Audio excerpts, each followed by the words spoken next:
Welcome to my channel. તો આજે આપણે મેંગો શ્રીખંડ બનાવીશું।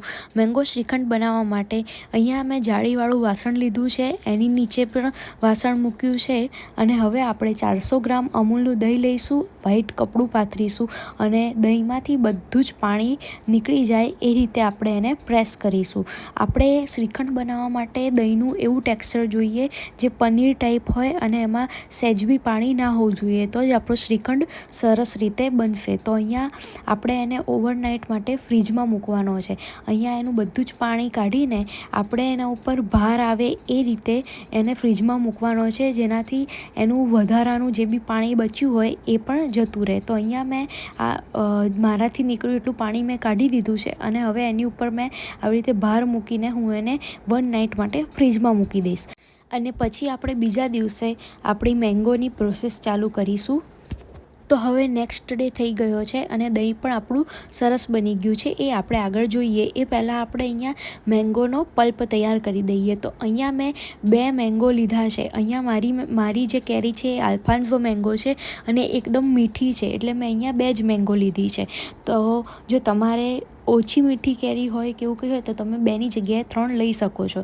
અને અહીંયા મેં મેંગોને ગ્રાઇન્ડ પણ કરી દીધી છે અને આવા ઉનાળામાં મેંગો શ્રીખંડ ખાવાની મજા જ અલગ છે। તમે મિલ્કશેક તો પીતા જ હશો, પણ એકવાર આ રેસીપી પણ ટ્રાય કરજો। તો અહીંયા મેં મેંગોના પલ્પની અંદર ખાંડ નાખીને એને 5 મિનિટ માટે બંનેને ભેગા પકાવવાનું છે। એનું કારણ એ છે કે આપણે ડાયરેક્ટ આમાં ખાંડ એડ કરીશું તો ખાંડનું બધું પાણી બળી જશે। જો ડાયરેક્ટ આપણે શ્રીખંડમાં ખાંડ નાખીશું તો આપણો શ્રીખંડ થીક નહીં બને, એટલે આ પ્રોસેસ બહુ જ જરૂરી છે। અને હવે આપણે જે ઓવરનાઇટ માટે દહીંને મૂક્યું હતું, જો તમે જોઈ શકો છો વધારાનું એનું પાણી પણ નીકળી ગયું છે અને હવે આપણે જોઈએ તો એનું સેમ એકદમ પનીર જેવું ટેક્સચર જે મેં તમને કીધું હતું એવું આવી ગયું છે। તો હવે ચલો આપણે આ દહીંને એક બાઉલમાં કાઢી લઈશું, પણ આપણે એ બાઉલમાં છન્નીની મદદથી કાઢીશું। ડાયરેક્ટ કાઢીશું તો આપણે વધારે એને વિસ્કર કરવું પડશે, એટલે આવું કરવાથી આપણું અડધું કામ આસાન થઈ જશે। આવી રીતે દહીંને કાઢવાથી આપણું દહીં ઓલરેડી ક્રીમી ટેક્સચર લઈ લેશે।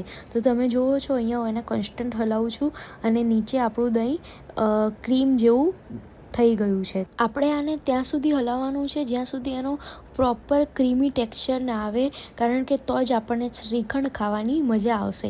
અને આ મેંગો શ્રીખંડને આમ્રખંડ પણ કહેવાય છે। તો તમે મને કમેન્ટ કરજો કે તમે આમ્રખંડ કહો છો કે શ્રીખંડ કહો છો। તો તમે જુઓ છો આપણું એકદમ ક્રીમી ટેક્સચર આવી ગયું છે અને હવે આપણે જે પલ્પ તૈયાર કર્યો એ બી ઠંડો થઈ ગયો છે। તો હવે આપણે એમાં ધીમે ધીમે ઉમેરતા જઈશું અને એને વિસ્કર કરતા જઈશું। તો અહીંયા આપણે ધીમે ધીમે એડ કર્યું છે અને એકદમ એને આ બંનેઓને એક રસ થાય એ રીતે હલાવી દેવાનો છે અને એકદમ ક્રીમી બનાવવાનું છે। તો તમે જુઓ છો એકદમ મસ્ત મેંગો ફ્લેવરનો આપણો શ્રીખંડ રેડી થઈ રહ્યો છે। અહીંયા મેં ઇલાયચી પાવડર પણ આમાં એડ કરી દીધો છે અને હવે ફરી હું એને વિસ્કર કરી દઈશ। તો અહીંયા તમે તમારી મનપસંદના ડ્રાયફ્રૂટ છે, કેસર છે, તમે ગમે તે આમાં એડ કરી શકો છો। અને હવે આપણો શ્રીખંડ એકદમ કમ્પ્લીટ રેડી છે અને હવે આપણે એને ગાર્નિશ કરીશું। તો મેં આવી રીતે સરસ મજાના મટકામાં એને ગાર્નિશ કર્યો છે અને તમે જુઓ છો કે કેવું એકદમ સરસ ક્રીમી ટેક્સચર થઈ ગયું છે, જેવું આપણે જોઈતું હતું। અને ઉપર મેં ડ્રાયફ્રૂટ એડ કરી દીધા છે। તો બસ આપણો શ્રીખંડ રેડી છે। તો આવી જ મજાની સરસ મજાની રેસીપી જોવા માટે મારી ચેનલને લાઇક કરો, શેર કરો અને સબસ્ક્રાઈબ કરો। ચલો મળીએ નવી રેસીપી સાથે। Good bye.